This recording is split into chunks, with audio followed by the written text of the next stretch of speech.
পয়গম্বর আখিরি জামানার নবী জনাবে মুহাম্মদ রাসূলুল্লাহ সাল্লাল্লাহু আলাইহি ওয়াসাল্লাম একদিন মদিনার মসজিদে বসে আছেন। আমার বন্ধুগণ, এমন সময় একজন ইতিম আল্লাহর রাসূলের কাছে হাজির হয়ে গেল। আমার মুসলমান ভাইরা, আল্লাহর একজন প্রিয় সাহাবী, আল্লাহর রাসূলের প্রিয় সাহাবী ইন্তেকাল করলেন। উনি ওনার এতিম সন্তানকে দুনিয়ার জমিনে রেখে গেলেন।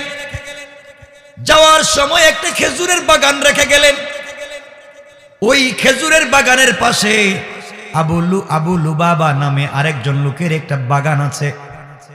আমার বন্ধুগণ, ওই এতিম ছেলে বাবা মারা যাওয়ার পরে তার সম্পত্তি, তার বাগানের বাউন্ডারি ওয়াল যখন করবে, বাউন্ডারি দিবে, সীমানা নির্ধারণ করতে যাবে, গিয়া দেখে আবু লুবাবার একটা খেজুর গাছ আস্তে আস্তে করে এই এতিমের বাউন্ডারি ওয়ালের মধ্যে চলে আসছে। ওয়াল দিতে গেলে গাছটা লেগে যায়, গাছ কাটতে হবে। আবু লুবাবার গাছটা চলে এসেছে একবারে এতিমের সম্পত্তির মধ্যে।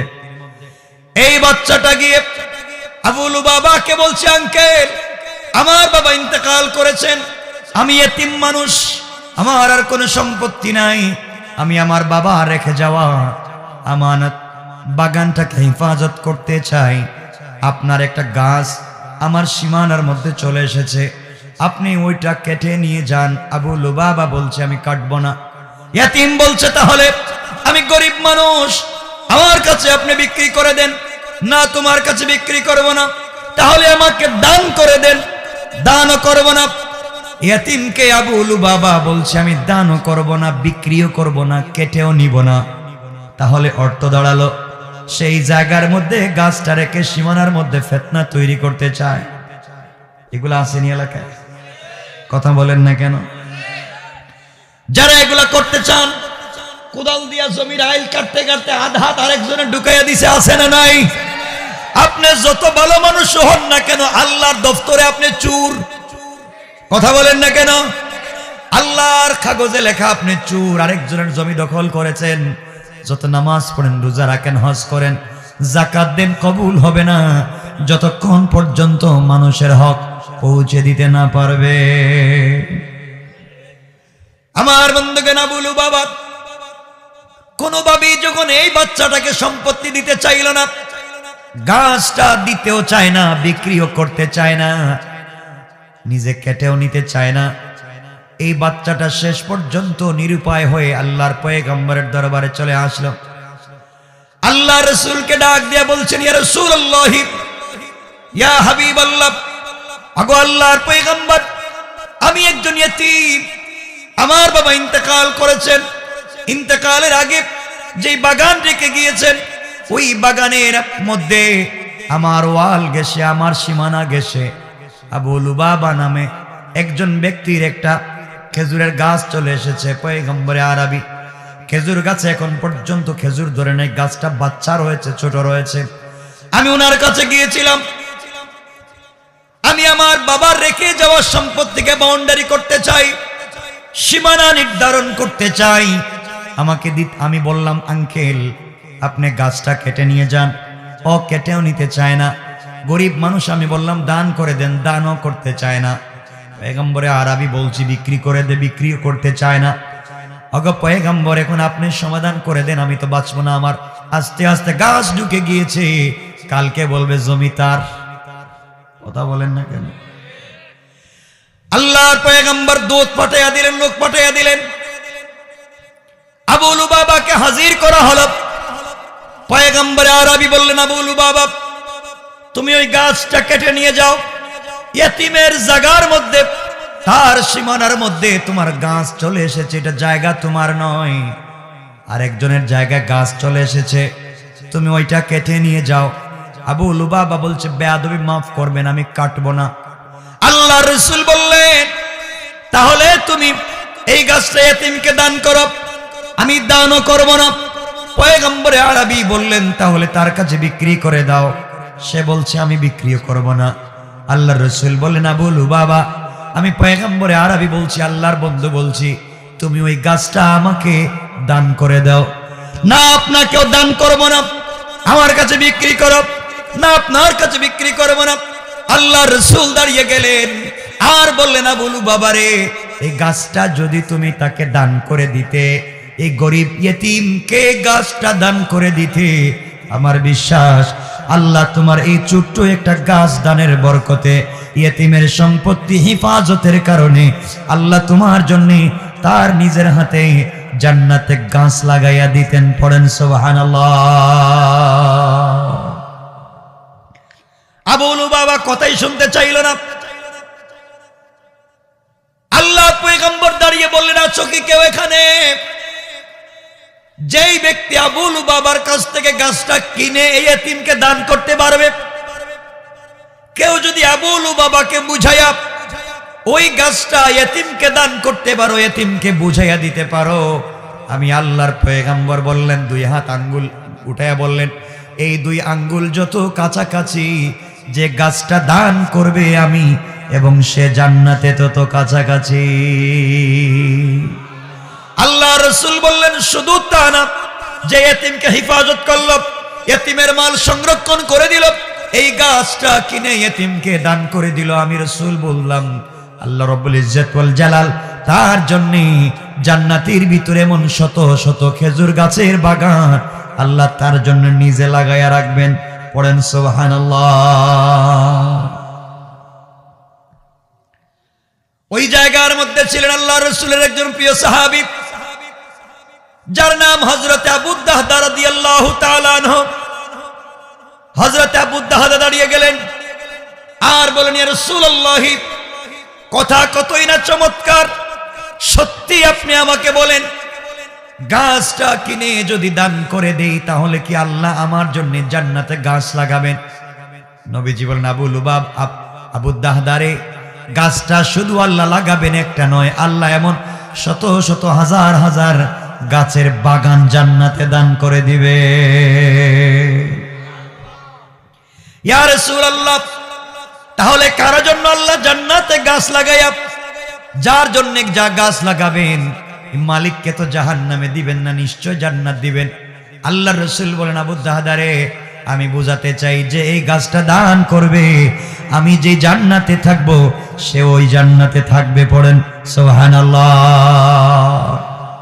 আবু দাহদা দাঁড়িয়ে গেলেন, আবু লুবাবাকে বললেন, আবু লুবাবা, আমাকে চিনো? আপনাকে কেন চিনব না? আপনি মদিনার শিল্পপতি, আমার কি আছে তুমি জানো? আবু লুবাবা বলছে, আবু দাহদা, কেন জানবো না? এই মদিনার সব থেকে বড় খেজুর বাগান আপনার, যে বাগানে পুরা বছর খেজুর ধরে, আদা পাকা কাঁচা পুরা মা বছর থাকে। আবু দাহদা বলেন, আর কি জানো বলো তো? আবু লুবাবা বলল, আবু দাহদারে, সারা দুনিয়ার খেজুরের দাম একটা, আপনার খেজুরের দাম আর একটা।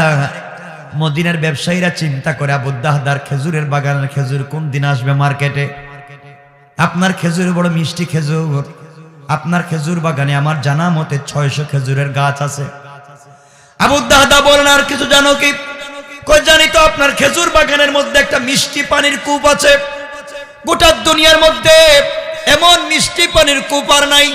এই জন্য দুনিয়ার মানুষ, মদিনার মানুষ, বিভিন্ন জায়গার ব্যবসায়ীরা মদিনায় আসলে আপনার খেজুর বাগানে ঢুকে এবং ওখান থেকে মিষ্টি পানির কূপ থেকে পানি পান করে নিজের তৃষ্ণা নিবারণ করে। আমি জানি আপনার খেজুর বাগানের হাজার কোটি টাকা দাম আছে, আপনার বাগানের ভিতরে মিষ্টি কূপ আছে। আর কি জানো? আবু লুবাবা বলছে, আবু দাহদারে, আমি জানি এই বাগানের একটা পাড়ের মধ্যে আপনার দোতলা একটা বাড়ি আছে, এই দোতলা বাড়িতে আপনি থাকেন। আবু দাহদা বললেন, ও আবু লুবাবা, আমার 600 খেজুর গাছের বাগান, কাঁচা আদা কাঁচা পাকা পুরা বছর চলে এমন বাগান, 600 খেজুর গাছের বাগান আর মিষ্টি পানির কূপ, দোতলা বাড়ি, আমার যা আছে সব যদি তোমাকে দিয়ে দেই, বিনিময়ে কি তুমি ওই গাছটা আমাকে দিবা? যা ইয়াতিমের সীমানার ভিতরে পড়েছে, এই গাছটাকে তুমি আমাকে দিয়ে দেবা। আবু লুবাবা দাঁড়িয়ে গেল আর বললে, আবু দাহদা, মস্কারা করা, দুষ্টামি করার কি সুযোগ পাও না? আমার গাছের দাম 5 থেকে 10 টাকা আর তোমার বাগানের দাম কয়েক হাজার কোটি টাকা, তুমি কি আমাকে এটা দিয়ে দিবা? আবু দাহদা বললেন, বলো। আমি বলেছি জবান দিয়ে তোমাকে যদি দিয়ে দিই তুমি কি গাছ দিয়ে দিবা? আবু লুবাবা বলছে তাই যদি হয় আমার কোনো আপত্তি নেই। আবু দাহদা দাঁড়িয়ে গেলেন, উপস্থিত সবাইকে সাক্ষী রেখে বললেন তোমরা সকলে সাক্ষী থাকো, আমি এই একটা গাছের বিনিময়ে আমার মিষ্টি পানির কূপ, দোতলা বাড়ি, 600 খেজুর গাছের বাগান এই মুহূর্তে আবু লুবাবাকে দিয়ে দিলাম। আবু লুবাবা যদি আমাকে গাছটা দিয়ে দেয় আমি তার মধ্যে খুশি। আবু লুবাবা দাঁড়িয়ে গেল, কথাবার্তা হয়ে গেল, কাগজ হয়ে গেল, সব হয়ে যাওয়ার পরে আবু লুবাবা আবু লুবাবার কাছ থেকে আবু দাহদা গাছটা কিনলেন। আবু লুবাবার গাছ আবু দাহদা কিনলেন, কিনে ইয়েতিমকে বললেন বাবা আজকে থেকে গাছের মালিক তুমি, এই মুহূর্তে আমি তোমাকে দান করে দিলাম। এই কথা বলে দৌড়াইয়া আল্লাহর পয়গম্বরের কাছে গিয়ে বলছেন পয়গম্বরে আরবি, আমার মদিনার সব থেকে বড় খেজুর বাগান, মিষ্টি পানির কূপ, দোতলা বাড়ির বিনিময়ে আমি গাছ কিনে এতিমকে দিয়ে দিয়েছি। বলেন তো দুনিয়ার জমিনে আপনার কাছাকাছি আমি ছিলাম, আখেরাতেও কি কাছাকাছি থাকতে পারবো? আল্লাহ রাসূল বুকের সঙ্গে জড়াইয়া কপালে চুম্বন করে বলছেন আবু দাহদা তুমি একজন অসহায় নিরুপায় ইয়েতিমের সম্পত্তির হেফাজত করেছো, বাউন্ডারি ওয়াল করতে সহযোগিতা করেছো, নিজের সম্পত্তি দিয়ে একটা গাছ কিনে ইয়েতিমকে সহযোগিতা করেছো। তুমি আমার দরবারে আসার আগে আগে জিবরিল আমিন এসে বলে দিয়েছেন ইয়া রাসূলুল্লাহ, আল্লাহ রাব্বুল ইজ্জত ওয়াল জালাল আবু দাহদার এই কাজে এত বেশি খুশি হয়েছেন, তার জন্য জান্নাতুল ফিরদাউসের ভিতরে হাজার হাজার এমন খেজুরের গাছ লাগিয়ে রেখে দিয়েছেন। পড়েন সুবহানাল্লাহ। আল্লাহর পয়গম্বর বলেন আবু দাহদারে বিজনেসটা কত সুন্দর করে ফেললা, জান্নাত কিনে ফেললা। আল্লাহর রাসূলের এই কথা শুনে আবু দাহদা খুশির ঠেলায় বাড়ির কাছে চলে গেলেন। বাগানের গেইটে দাঁড়িয়ে গেলেন, গেট খুললেন, ভিতরে ঢুকলেন না, তাকাইয়া দেখেন মিষ্টি পানির কূপের পাশে তার দুইটা বাচ্চা খেলাধুলা করতেছে। গাছের মধ্যে খেজুর পেকে গিয়েছে, দোতলার মধ্যে স্ত্রী বসে আছেন। এমন সময় আবু দাহদা ডাক দিয়া বললেন উম্মে দাহদা, ও আমার প্রিয়তমা স্ত্রী তুমি চলে আসো, নেমে আসো, আমি বাসার ভিতরে ঢুকবো না। উম্মে দাহদা বললেন কেন ঢুকবেন না? কোনদিন তো আমাকে আপনি এইভাবে গেট থেকে ডাক দেন না, আপনি কেন ডাকাডাকি করেন? আবু দাহদা বলেন উম্মে দাহদা আমি বাগানটা এই মুহূর্তে বিক্রি করে দিয়েছি। উম্মে দাহদা বলেন কি ব্যাপার, কি বললেন? এই মদিনায় কি এত বড় বাগান, এত বড় বাগান, এত বড় মিষ্টি পানির কূপ, দোতলা বাড়ি কিনবার মতো টাকা আছে কার? কার এত টাকা? কেনই বা বিক্রি করলেন? আর এই টাকা দিয়ে আজকে আমরা কি করব? দুনিয়া এত টাকা দিয়ে কি করব?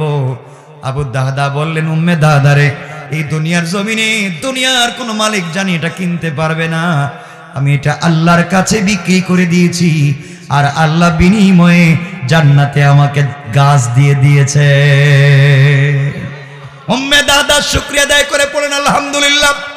ও স্বামী আমি বুঝতে পেরেছি কতই না উত্তম বিজনেস আপনার। ঘটনা খুলে বললেন। উম্মে দাহদা বললেন গাছের গোড়ায় গোটা জিন্দেগি কাটাইয়া দিতে পারবো। আপনার রাসূলের কথায় একজন ইয়েতিমকে সহযোগিতা করতে গিয়া সম্পত্তি বিক্রি করে দিয়েছে, আমি গাছের নিচে রাত্র কাটাইয়া দিতে পারবো, দিন কাটাইয়া দিতে পারবো। আমি কোন দিন জানি মরতে পারি আর আল্লাহর তৈরি জান্নাতের ভিতরে চলে যেতে পারি। পড়েন সুবহানাল্লাহ। আমার বন্ধুগণ কথা সংক্ষেপ করে বুঝাতে চাই, এই দুনিয়ার জমিনে এইভাবে যদি আমরা ইয়েতিমকে সহযোগিতা করতে পারি, গরিবকে সহযোগিতা করতে পারি, আল্লাহর রাসূল বলেছেন যারা ইয়েতিমকে সহযোগিতা করে, যারা গরিবকে সহযোগিতা করে, যারা বিধবাকে সহযোগিতা করে, যারা অসহায়কে সহযোগিতা করে, আল্লাহর রাসূল বলেছেন দুই আঙ্গুল দেখাইয়া এই দুই আঙ্গুল যত কাছাকাছি আমার আর এই দানকারী ব্যক্তির জান্নাত হবে তত কাছাকাছি। পড়েন সুবহানাল্লাহ। এই জন্য আল্লাহ রাব্বুল ইজ্জত ওয়াল জালাল এই আয়াতে আমার আলোচ্য আয়াতের ভিতরে বললেন এক নম্বর জাহান্নামের নাম সাইর। কি নাম? আল্লাহ বললেন ইন্নাল্লাযীনা ইয়াকুলুনা আমওয়ালাল ইয়াতামা যুলমান ইন্নামা ইয়াকুলুনা ফী বুতুনিহিম নারা ওয়া সায়াসলাউনা সাঈরা। রব্বুল জালাল বললেন, এই দুনিয়ার জমিনে যারা ইতিমকে ঠকাবে না, এই দুনিয়ার জমিনে যারা ইতিমের সাথে খারাপ ব্যবহার করবে না, তাদের জন্য রয়েছে জান্নাত। আর যারা ইতিমের সঙ্গে খারাপ আচরণ করবে, ইতিমের সম্পত্তি দখল করবে, তারা যেন নিজের পেটের ভিতরে আগুন ঢুকাইয়া নিল, তাদের জন্য রয়েছে একটা জাহান্নাম, যার নাম সাঈর। পড়েন নাউজুবিল্লাহ, পড়েন না নাউজুবিল্লাহ, আর জোরে পড়েন না নাউজুবিল্লাহ। এই জন্যে আমরা ইতিমকে ঠকাবো না, ইনশাআল্লাহ বলেন না, সবাই বলেন না ইনশাআল্লাহ।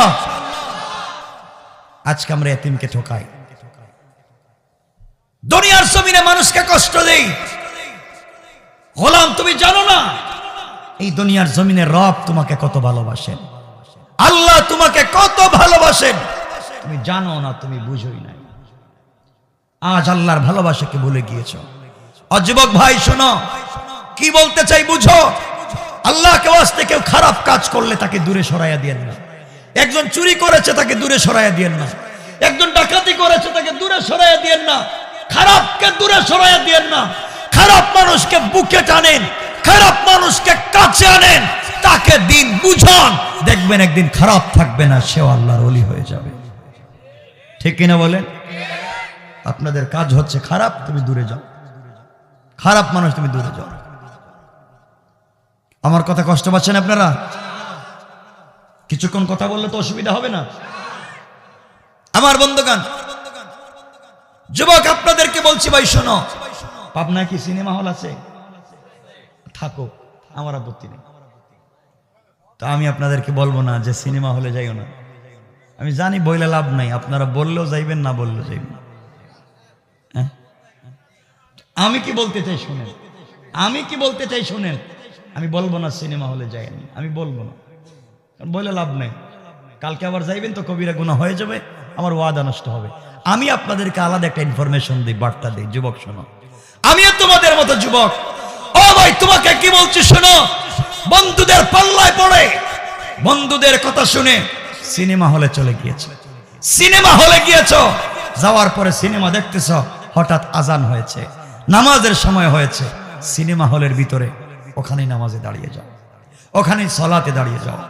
তুমি বন্ধুদের পাল্লায় পড়ে মদের বারে গিয়েছ, ডান্স হচ্ছে, নর্তকীরা নাচছে, মদের বোতল তোমার হাতে, নামাজের সময় হয়েছে, মদের বোতলটা পকেটে রেখে দাও, তুমি সালাতে দাঁড়িয়ে যাও। বন্ধুদের পাল্লায় পড়ে ফ্যান্সি ডিলের আড্ডায় গিয়েছ, আজান হয়েছে, বোতলটা টেবিলে রেখে দাও, তুমি সালাতে দাঁড়িয়ে যাও। আমি জানতে চাই, আমি বলতে চাই, ও বাবা, তোমার হাতে ইয়াবার ট্যাবলেট, নামাজের সময় হয়েছে, পকেটে রেখে দাও, আগে সালাতটা আদায় করো। বন্ধুদের পাল্লায় পড়ে জিনা করেছ, হারাম করে ফেলেছ, সালাতের সময় হয়ে গিয়েছে, পবিত্র হয়ে নামাজে দাঁড়িয়ে যাও, নামাজে দাঁড়িয়ে যাও। আল্লাহকে ওয়াস্তে রবকে ভুলে যাইও না, খারাপ কাজে গিয়েছে, রবকে ভুলে যাইও না। ও ভাই, তোমার শরীরে যদি পাঞ্জাবি থাকে, পাঞ্জাবি পরে নামাজে দাঁড়িয়ে যাও। পাঞ্জাবি যদি না থাকে, শার্ট পরে নামাজে দাঁড়িয়ে যাও। শার্টও যদি না থাকে, টি শার্ট পরে নামাজে দাঁড়িয়ে যাও। টি শার্টও যদি না থাকে, একটা স্যান্ডু গেঞ্জি পরে নামাজে দাঁড়িয়ে যাও। তাও যদি না থাকে, খালি গায়ে নামাজে দাঁড়িয়ে যাও। এই অবস্থায় যদি হয়, একটা পায়জামা পরে নামাজে দাঁড়িয়ে যাও। পায়জামাও যদি না থাকে, একটা প্যান্ট পরে নামাজে দাঁড়িয়ে যাও। প্যান্টটা যদি তোমার না থাকে, শুধু নাভি থেকে হাঁটু পর্যন্ত ঢাকো, তারপরেও সালাতে দাঁড়িয়ে যাও।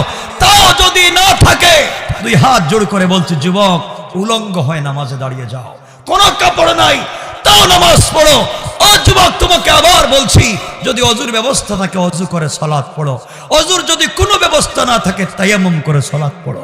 তায়াম্মুমের যদি ব্যবস্থা না থাকে, বিনা অজুতে নামাজ পড়ো। খালি গায়ে উলঙ্গ হয়ে বিনা অজুতে তাও নামাজ পড়ো।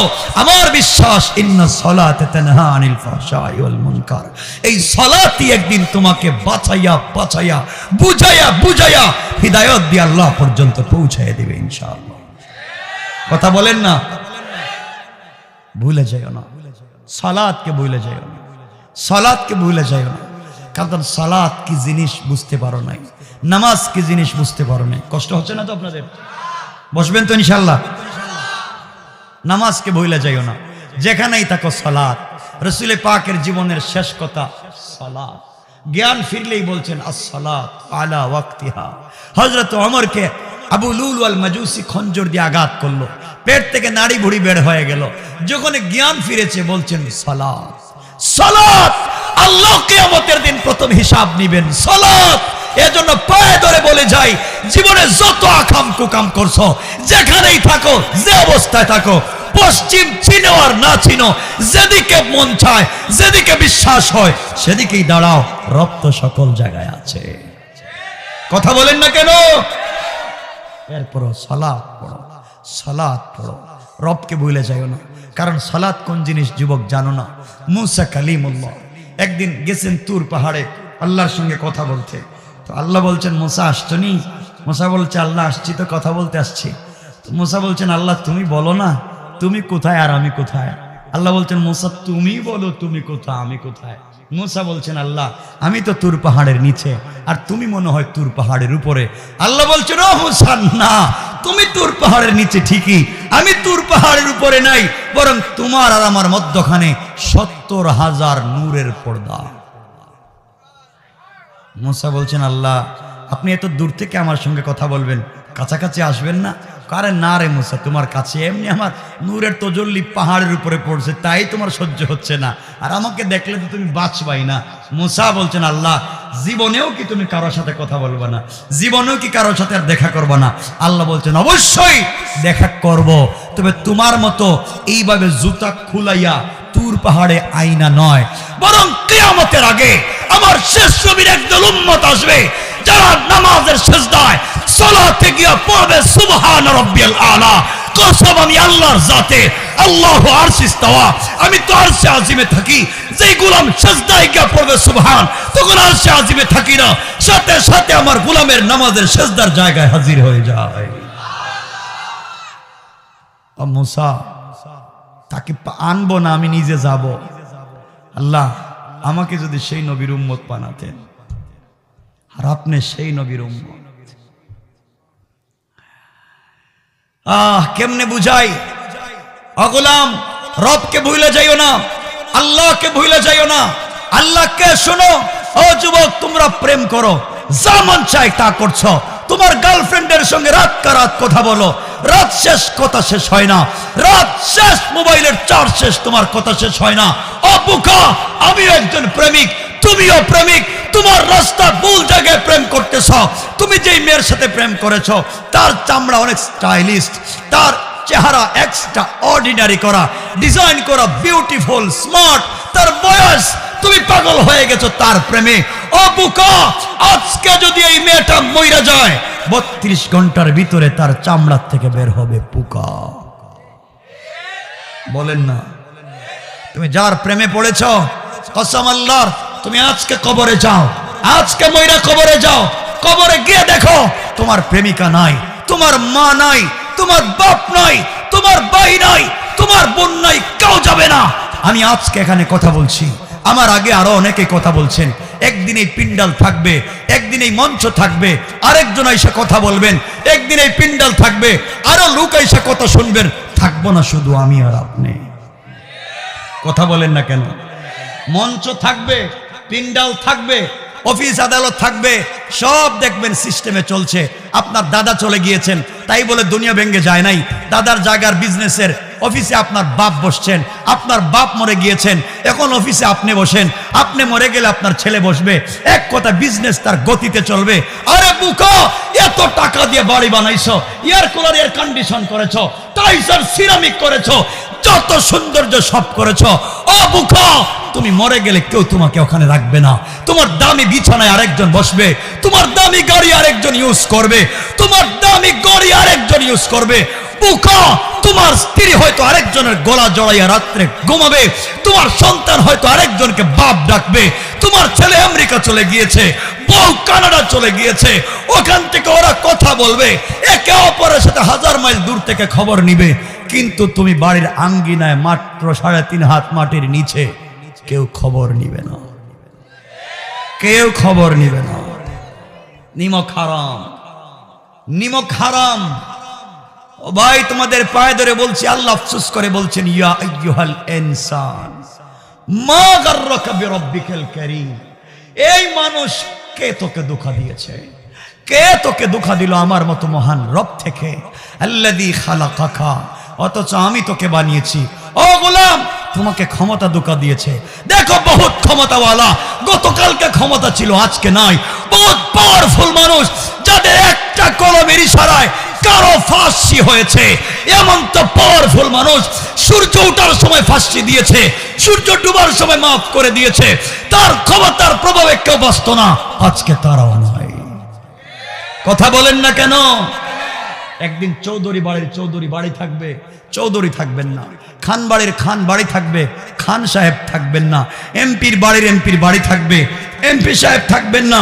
একদিন দেখবেন মন্ত্রীর বাড়ির মন্ত্রীর বাড়ি আছে, মন্ত্রী সব নয়। একদিন তোমার বানানো বাড়ি থাকবে, থাকবে না শুধু তুমি। আমেরিকা যাচ্ছ, কানাডা যাচ্ছ, ঢাকা শহর থেকে বাড়িতে আসছো, কত কিছু শপিং করেছো, লাগেজ ভরে ফেলেছো। ও বুকা, কত লাগেজ নিয়ে আসলা, দামি মোবাইল ল্যাপটপ নিয়ে আসলা, অ্যান্ড্রয়েড ফোন নিয়ে আসলা, দামি দামি জিনিস নিয়ে আসলা। বুকা, তুমি আরেকটা পথের যাত্রী। তুমিও যখন কবরের দিকে যাইবা, কোনো লাগেজ নাই, কিচ্ছু নাই। তোমার হাতের ঘড়ি থাকলে খুলে ফেলবে, আংটি থাকলে খুলে ফেলবে, ব্রেসলেট থাকলে খুলে ফেলবে, কিচ্ছু সাথে যাইতে দিবে না। মাত্র 8 থেকে 900 টাকা, কয়েক টাকার কাপড়, তাও ছেঁড়া, সেলাই করা ছাড়া, হাতে পায়ে বান দিয়া তোমাকে আমাকে রাইখা দিবে। বলেন না, কথা বলেন। কে ধোঁকা দিয়েছে? কে ধোঁকা দিল তোমাকে? তুমি বুঝো না? তোমার বয়সী কত মানুষ মরে যায়, আমার বয়সী কত মানুষ মরে যায়। রাত্রে কথা হয়েছে, সকালে ইন্না লিল্লাহ, সকালে কথা হয়েছে, দুপুরে নাই।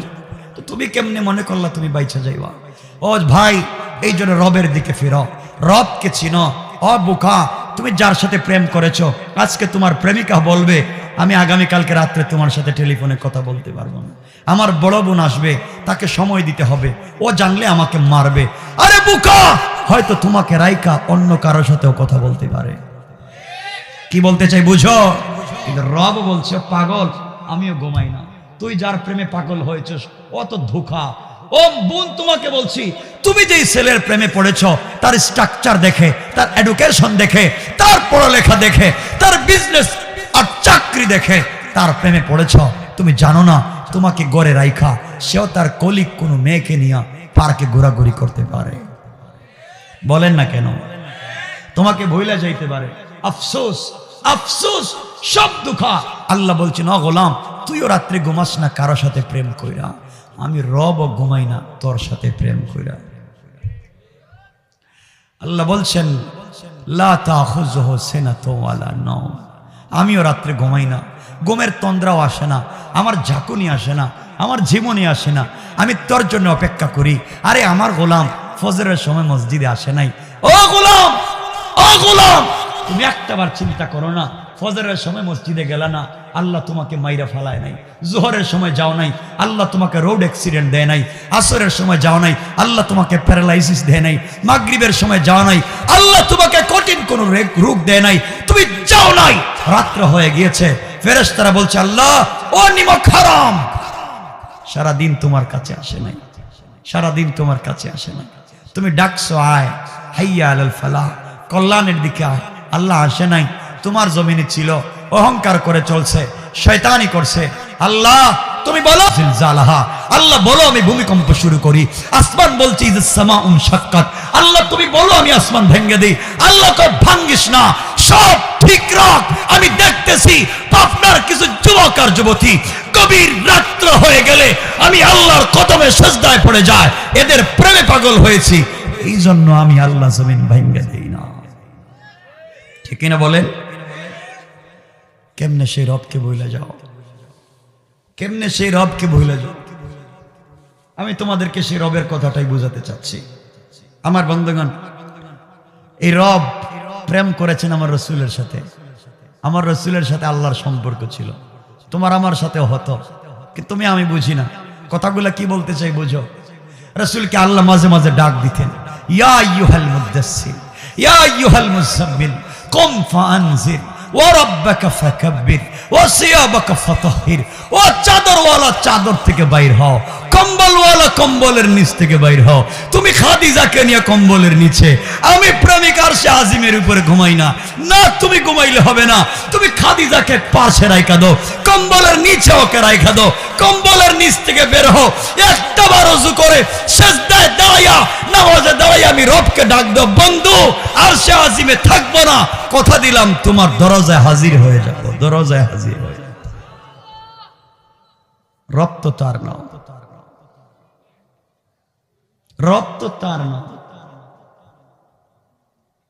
এই জন্য আল্লাহকে আসতে, যুবক শোনো, তুমি নাকি জেনা করেছ, মদ খেয়েছ, ফেন্সিডিল খেয়ে ফেলেছ, শয়তানি করেছ, নফরমানি করে এখন আর ভয় পাচ্ছ।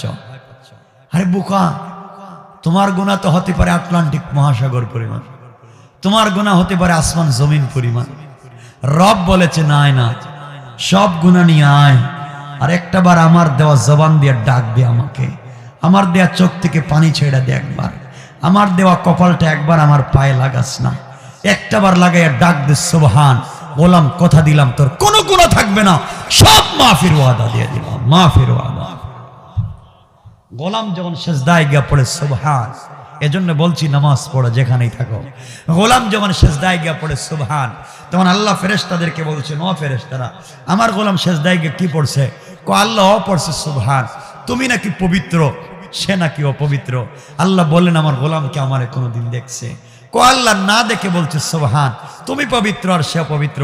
আল্লাহ বললেন সাব্বাহতানি, অবশ্যই আমি পবিত্র, আর গোলাম আমাকে না দেখা পবিত্র বলবার কারণে সাব্বাহতুকা, গোলাম দুনিয়ায় বানালাম পবিত্র, আর আখিরাতে বিনা হিসাবে দিয়ে দিলাম জান্নাত।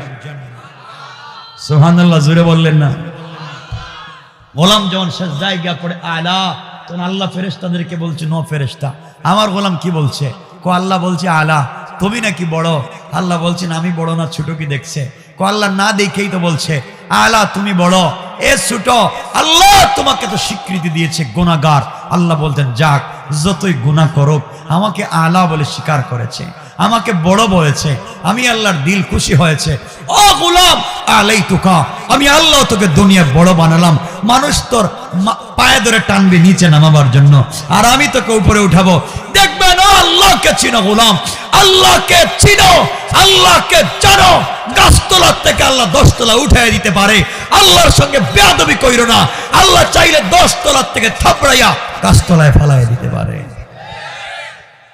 আল্লাহকে চিনো, আল্লাহকে বুঝো। গুনাহ করেছো তো কি হয়েছে? গুনাহ নাই কার, তো গুনাহ নিয়ে বসে রইছো কেন? আল্লাহর কাছে যাও, আল্লাহকে বলো। আল্লাহ বলছেন আমি মাফ করার ওয়াদা দিলাম। সুবহানাল্লাহ বললেন? এখানে আপনাদেরকে ছোট্ট ছোট্ট করে কয়েকটা কথা বলি, কষ্ট হচ্ছে না তো আপনাদের? এভাবে কথা বললে কষ্ট হবে? আপনাদের অবস্থা এভাবে কথা বলতেছি, বুঝাতে চাচ্ছি রবের সাথে কি সম্পর্ক রাখবেন। কষ্ট হচ্ছে না? লম্বাও করবো না, কারণ 12টা তো হয়ে গেলে আপনারা আবার দৌড় শুরু করবেন।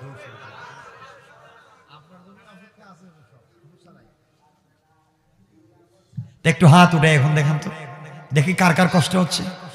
হ্যাঁ, আরে এই আগের জায়গায় আছেন, আগের জায়গায় আছেন।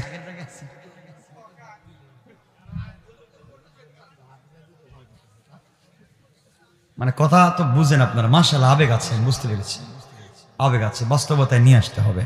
যাই হোক, আমি যে কথা এখন বোঝাতে চাই, এই আয়াত এই জন্য নিয়ে আসছি, যে কথা বোঝাতে চাই, অপরাধী যত বড়ই হোক, আল্লাহ বলছেন আমি ক্ষমা করার ওয়াদা দিলাম। সুবহানাল্লাহ বললেন না? আওয়াজ করে বলেন না সুবহানাল্লাহ। আল্লাহ বলছেন ওয়াদা দিয়েছেন। আমার বন্ধুগণ, কেমন গুনাহ আল্লাহ মাফ করেন দেখেন। হযরতে ওমর ফারুক রাদিয়াল্লাহু তাআলা আনহুর কথা বলি। ওমর ফারুক রাদিয়াল্লাহু তাআলা আনহু রাত্রবেলা ঘুরতেন, তো আপনারা সবাই জানেন না? জানেন না? আমি ঘটনাগুলো বলবো না। একদিন হাঁটতেছেন গভীর রাত্রে, দেখেন এক যুবক, চুল উস্কো খুস্কো, চেহারাও এমন সুন্দর না, ছেসরার মতো দেখা যায়, প্যান্ট ফাড়া, হাঁটতেছে বস্তা একটা কাঁধে নিয়া। তো রাত্রে তো ওমর দেখছেন, ওমর কোনোদিন তরবারি কুশমুক্ত করে ঘুরতেন না, কুশবদ্ধ করে ঘুরতেন না, কুশমুক্ত খুলে হাতে নিয়ে ঘুরতেন। ওমর তো খলিফা, রাত্রে দেখছেন যুবকের হাতে বস্তা। এ যুবক, বস্তা নিয়ে কই যাস? যুবক মাত্র 1 বোতল মদ খাইছে। কয় বোতল? কি খাইছে? বস্তায় আছে আরো 2 বোতল। উদ্দেশ্য হচ্ছে আড্ডা দিবে, বন্ধু বান্ধব নিয়ে আর খাবে। ওমরকে সামনে দেখছে। ওমর বলছেন কই যাও? হাতে কি? আচ্ছা বলেন তো, ওমরকে যদি বলে এখানে মদ, বাঁচার কোনো পথ আছে? বলেন না, বাঁচার পথ আছে? মায়ের বলতে একবারে মায়ের, একবারে শরীর থেকে মাথা আলাদা, এখানে আর কোনো বিচার নেই। তো যুবক বলছে খলিফাতুল মুসলিমিন আমিরুল মুমিনিন, আমার আব্বা আমারে পাঠাইছে, আমি আমার বোনের বাড়িতে যাইতেছি। বলে কেন? আমার বোন অসুস্থ হয়েছে, এখন আব্বা পাঠাইছে, এই যে 2 বোতল আমার কাছে দিছে, দুধ দিছে, গরম দুধ। এই গরম দুধ নিয়ে যাইতেছি বোনের বাড়িতে। ওমর বলছেন মনে মনে ভাবছে দুধের কথা বললে উমরকে আবার জিগাবে নাকি কিছু। গরম দুধ নিয়ে যাইতেছি, আমার ছাইড়া দেন, আমার বোন বড় অসুস্থ। ওমর বলছেন বোতল বাইর কর।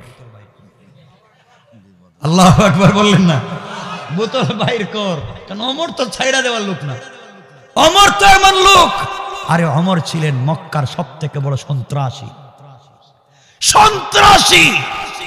যার কাছে মানুষের মাথা কাটা ছিল ডাল ভাত। আপনি বলবেন অমুকের সাথে আমার একটা সমস্যা, 500 টাকা নেই, এর মাথাটা আইনা দে। বলে 2 মিনিট ওয়েট করেন, আইনা দিতেছি, কোনো ব্যাপার না। এই ছিলেন ওমর। দিনে তো পিটাইতে, রাত্রবেলা দস্যুর কাজ করতেন। যারা মক্কার উপর দিয়া ব্যবসা করতো থামাইয়া বলতো যা আছে দে। চিন্তা করতেছেন ওমর? এই ওমর উটের রাখাল ছিলেন। উট তার মাথায় প্রস্রাব করে দিত, সরাইতে পারতেন না। ওমর চলে আসলেন কোরআনের কাছাকাছি। কোরআন বলছে সূরা ইব্রাহিম, সূরা ইব্রাহিমের প্রথম আয়াতে আল্লাহ বলছেন, 13 নম্বর পারা 14 নম্বর সূরা, সূরা ইব্রাহিমের প্রথম আয়াতে আল্লাহ বলছেন আলিফ লাম রা কিতাবুন আনজালনাহু ইলাইকা লিতুখরিজান নাসা মিনাজ যুলুমাতি ইলান নূর। কোরআন বলছে, কোরআন হচ্ছে একটা ম্যাগনেট, কোরআন হচ্ছে একটা লাইট। তা সিস্টেমে অন্ধকারে লাগাইয়া দাও, অন্ধকার থাকবে না, আলোকিত হয়ে যাবে। হযরত ওমরের অন্ধকার দিলে কোরআন লাগাইয়া দিলেন, ইন্নানি আনাল্লাহ লা ইলাহা ইল্লা আনা ফাবুদনি ওয়া আকিমিস সালাতা লিযিকরি। ওমর আসছিলেন রাসূলের মাথা কাটতে, তরবারি থইয়া রাসূলের সামনে দাঁড়ায়া কইয়া, রাসূলুল্লাহ মাফ চাই, আমাকে কালিমা পড়া। সুবহানাল্লাহ বললেন না? যে ওমর এই পর্যায়ের ছিলেন, ওমর শুধু কোরআনের কাছে আসলেন, কোরআন তাকে কি বানিয়ে দিয়েছে, কোরআন তাকে ওমরকে কি বানিয়েছে। আরে আজকে ওমরের সামনে পড়ছে মদওয়ালা। ওমর তো এই ব্যক্তির নাম। মদিনায় ভূমিকম্প হচ্ছে, হঠাৎ করে একদিন ফজরের পরে মদিনায় ভূমিকম্প হচ্ছে। ওমর তখন খলিফা, ওমর তরবারি হাতে নিছেন, মিম্বর থেকে নামছেন, মসজিদের সামনে গিয়ে তরবারি মাটির মধ্যে ঘাড়ছে আর বলছে, এই মদিনার মাটি, খবরদার তুই কাপাকাপি করবি না। এই মাটির নিচে আমার নবী, কলিজার টুকরা বিশ্ব নবী, আল্লাহর দুস্ত হাবিবুল্লাহ শুয়ে আছে, আমি ওমর জিন্দা, তুই কাপাকাপি করবে না। কসম আল্লাহ পাকের জাতের, ওমর তোই হস্তির নাম। ওই যে দিছিল মদিনার মাটিতে, তার তরবারি ঢুকায়া কিয়ামত হয়ে যাবে, মদিনায় ভূমিকম্প হবে না। ওমর তো এই ব্যক্তির নাম। মদিনার মিম্বরে দাঁড়িয়ে দাঁড়িয়ে বক্তৃতা করছে, জুমার খুতবা দিচ্ছেন, জুমার নামাজের খুতবা দিচ্ছেন। তার থেকে 7 থেকে 800 মাইল দূরে হযরতে সারিয়া যুদ্ধ করতেছেন। হযরত ওমর চিৎকার করে বলছেন, ইয়া সারিয়া আল জাবাল, আল জাবাল। হঠাৎ করে মুসল্লিরা বলছে, খতিবের কি হইল? খুতবা দিচ্ছে ভালো কথা, সারিয়া তো 1 মাস থেকে মদিনায় নাই, ও তো যুদ্ধ গেছে। হঠাৎ ও সারিয়া, ও সারিয়া, পাহাড়ের দিকে লক্ষ্য করো। হঠাৎ কেন বললেন? সারিয়া যুদ্ধ থেকে আসলেন, যুদ্ধ বিজয় হলো। সারিয়া আয়েশা মদিনায় বলছেন, খলিফাতুল মুসলিমিন, ওই দিন যদি আপনি চিৎকার করে না বলতেন, আপনি বলছেন আমার কানে আওয়াজ আসছে, আমি পাহাড়ের পিছন দিকে তাকায়া দেখি শত্রুরা আমাদেরকে ঘিরে ফেলতেছে, আপনি আমাদেরকে ইনফরমেশন দিয়েছেন, মদিনা থেকে 800 মাইল দূরে পৌঁছে দিয়েছেন। আল্লাহ, আল্লাহু আকবার বলেন না? কোরআনের কাছে আসেন, ওমরকে বানিয়ে দিয়েছে কি? ওমর তো ওই হস্তির নাম, ওমর ওই ব্যক্তির নাম। নীল নদ পানি দেয় না, পানি দিতে গেলে ভুক দেওয়া লাগে, পানি দিতে গেলে মেয়েরে সাজাইয়া ছাড়া লাগে। ওমর বলছেন চলবে না, চিঠি লিখে দিলেন নদীর নামে, যাও চিঠি নদীতে ছেড়ে দাও। নিবইলা দিলেন, এই নদী, তুই যদি তোর ইচ্ছায় পরিচালিত হস, তোর পানির আমার দরকার নাই। আর তুই যদি আল্লাহর হুকুমে চলিস, আমি হুকুমের গোলাম ওমর বলছি, আল্লাহর হুকুমে কালকে থেকে পানি দিবে। বলতে দেরি, পরের দিন নদী ভইরা যাইতে দেরি নাই। আল্লাহু আকবার বলেন, আল্লাহু আকবার বলেন।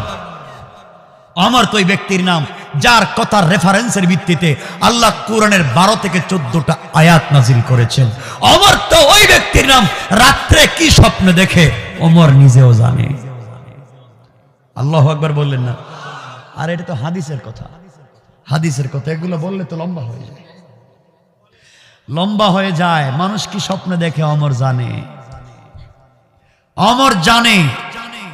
কথা শুনেন, কিতাবের নাম তারিখে ইবনে জারির তাবারি, মনে রাখবেন তারিখে ইবনে জারির তাবারি কিতাবের নাম।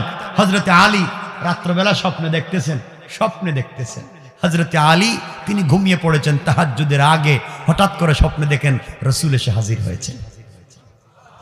তিনি স্বপ্নে দেখতেছেন মদিনার মসজিদে ফজরের সালাত চলতেছে, ইমামতি করতেছেন বিশ্বনবী, হযরতে আলী পিছনে নামাজ পড়তেছেন। না স্বপ্নে দেখতেছেন নামাজ শেষ হয়ে গেল, এক মহিলা আসছে, আলীকে এসে বলছে, আলী আমার গাছের পয়লা খেজুর আসছে, এই খেজুরগুলো তুমি নাও, রসুলের কাছে দাও, রসুল নিজে খাক, তার সঙ্গী সাথীদেরকে খাওয়াক। হযরতে আলী বলেন, আমি এই কথাগুলা শুনলাম, স্বপ্নে দেখতেছি, দেখি হঠাৎ করে আমি নিয়ে খেজুর দিলাম রসুলের কাছে, রসুল নিজে খেলেন, আমাকেও একটা খেজুর দিলেন, আমরা সকলেই খেলাম। স্বপ্নে দেখতেছেন, কি দেখতেছেন? বাস্তব না স্বপ্নে? কথা বলেন না? রসুল নাই, ওমরের যুগ চলতেছে। আমার মুসলমান বন্ধুগণ গভীর মনোযোগ। হযরত আলীর ঘুম ভেঙে গেল। ঘুম ভেঙে যাওয়ার পরে হযরত আলী দেখেন তার জবানে, তার মুখের মধ্যে এখনো স্বপ্নে দেওয়া সেই রাসূলের দেওয়া খেজুর লেগে আছে। সুবহানাল্লাহ পড়েন। ওযু করে মসজিদে চলে গেলেন, ওমরের পিছনে ফজরের সালাত পড়লেন, নামাজের পরে বসে আছেন, দোয়া হবে। হঠাৎ করে একজন বৃদ্ধা মহিলা এসে বলছেন, আলী কই? একজন বলছেন এই যে আলী আছেন। হযরতে আলী কাছে গেলেন, মহিলা ব্যাগের ভিতর থেকে এক তুড়া নতুন খেজুর বের করে দিয়েছে আর বলেছে, আলী রে, আমার বাগানে খেজুরের গাছে প্রথম খেজুর ধরেছে, আমি বরকতের জন্য নিয়ে এসেছি, ওমরের কাছে দাও, ওমর নিজে খাবে, তার সঙ্গী সাথীদেরকে খাওয়াবে। হযরতে আলী খেজুরের তুড়া হাতে নিয়ে হযরত ওমরকে দিয়ে বললেন, খলিফাতুল মুসলিমিন, আমিরুল মুমিনিন, এই নেন খেজুর, আপনি খান, সবাইকে বন্টন করে দেন। হযরত ওমর নিজে খেলেন, সবাইকে একটা একটা করে খেজুর দিলেন। আলী দাঁড়িয়ে বললেন, ভাই, মহিলার গাছের বাগানের প্রথম খেজুর এসেছে, মিষ্টি, বড় মিষ্টি, আমাকে কি আরেকটা খেজুর দেওয়া যায় না? হযরত ওমর দাঁড়িয়ে বললেন, আলী রে, আল্লাহর রাসূল তোমাকে গতকালকে রাত্রে একটা খেজুর দিয়েছে, আমি ওমর কখনো তোমাকে দুইটা দিতে পারি না। আল্লাহু আকবার। আলী আশ্চর্য, আমি গতকালকে স্বপ্নে দেখছি নবীজি আমার একটা খেজুর দিয়েছে, ওমর জানলো কেমনে? কি বুঝেন মিয়া? ইলম সিনা দের সিনা, ইলমে মারিফত তো দিলে আর কলিজায়, রবের পরিচয় তো দিলে আর কলিজায়। এজন্য হযরত আলী সারা দিন যুদ্ধ করে, পায়ে তীর ঢুকে যায়, হাত দিলে চিল্লায়, হাত দিলে কান্দে। রাসূল বললেন, না রে আলীর এভাবে হবে না। আলী যখন সালাতে দাঁড়িয়ে যাবে, দুনিয়া ভুলে যাবে, রবের সঙ্গে কথা বলা শুরু করবে, তখন পা ছিড়িয়েও যদি তোমরা তীর বের করো, আমার বিশ্বাস আলী বুঝবে না। আল্লাহু আকবার বলেন। আমি রবের সাথে সেই সম্পর্কটা চাই, রবের সাথে সেই সম্পর্ক চাই। বুখারীর হাদিস, আলী বলেন, আমি ততক্ষণ পর্যন্ত নামাজের ভিতরে সূরা ফাতিহার এক আয়াত থেকে আরেক আয়াত পড়ি না, যতক্ষণ পর্যন্ত আমার প্রত্যেকটা আয়াতের জবাব আল্লাহ দিচ্ছেন আমার কানে না শুনি।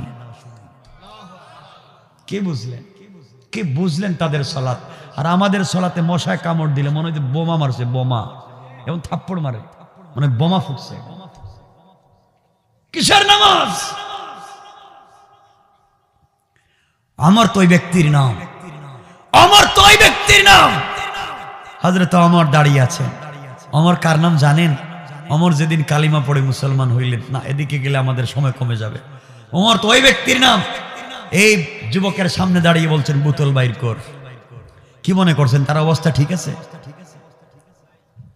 ওমর কার নাম জানেন না? রাসূল পাক মদিনার মসজিদ থেকে জোহরের নামাজ পড়ে বাইর হইছেন, যাচ্ছেন কার বাড়িতে? হঠাৎ করে দেখেন শয়তান আসতেছে। কে আইতেছে? আরে অরিজিনাল শয়তান আসতেছে। রাসূল বলেন কারে জানি ধোঁকা দিতে যাইতেছে, আজকে একটু শয়তানের সাথে সরাসরি একটু কথা বলবো। নবীজিও যাচ্ছেন, শয়তানও আসতেছে, নবীজিও যাচ্ছেন, শয়তানও আসতেছে।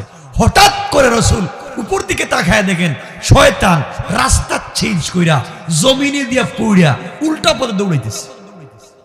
চিন্তা করলেন দৌড়ায় কে? ব্যাপারটা কি? আমি চিন্তা করলাম আসবে, এখানে কোনো মানুষ নাই, শয়তান দৌড়াচ্ছে কেন? হঠাৎ পিছন দিকে তাকাইছেন, পিছন দিকে তাকায় দেখেন ওমর আসতেছে। ওমর, সুবহানাল্লাহ বললেন না? আল্লাহু আকবার বলেন, আল্লাহু আকবার। ওমর আসতেছে, বললেন শয়তান তোর এবার বুঝছি, আমার ওমর রে দেখে দৌড়াইতেছিস। ওমরকে শয়তান ভয় পায়। ওমর তো এই জিনিসের নাম হয়ে গেলেন। শুধু রাসূলের কাছে আসলেন, কোরআন শিখলেন, ওমর এমন হয়ে গেলেন। আরে ওমর তো এমন ওমর। যুবককে বলছেন বাইর কর বোতল। যুবক চিন্তা করছে আর তো বাঁচার কোনো পথ নাই। এবার যুবক মদের বোতল বের করবে। ওমর কি ডাক দিয়া বলছে, খলিফাতুল মুসলিমিন মাফ করে দেন, আর জীবনে মদ পান করব না, অন্যায় করব না, চলে যাই। তিনি বললেন কেন, তোমার কি হয়েছে, মাফ চাও কেন? হুজুর দুধ ঠান্ডা হয়ে যাইতেছে। ঠান্ডা হয়ে যাকে দেখা, যখন বুঝছে আর বাঁচার পথ নাই, দেখানো লাগবে। যুবক চোখের পানি ছেড়ে বিড়ি বিড়ি করে অন্তর থেকে আল্লাহকে ডাক দিয়ে বলছে, আল্লাহ তাআলা জীবনে কত বিপদের সম্মুখীন হয়েছি, আজকের মতো বিপদ আর হয় নাই। আয় আল্লাহ, ওমরের সামনে দাঁড়িয়ে যদি এত ভয় পাচ্ছি, না জানি আজরাইলের সামনে দাঁড়ালে কি হবে।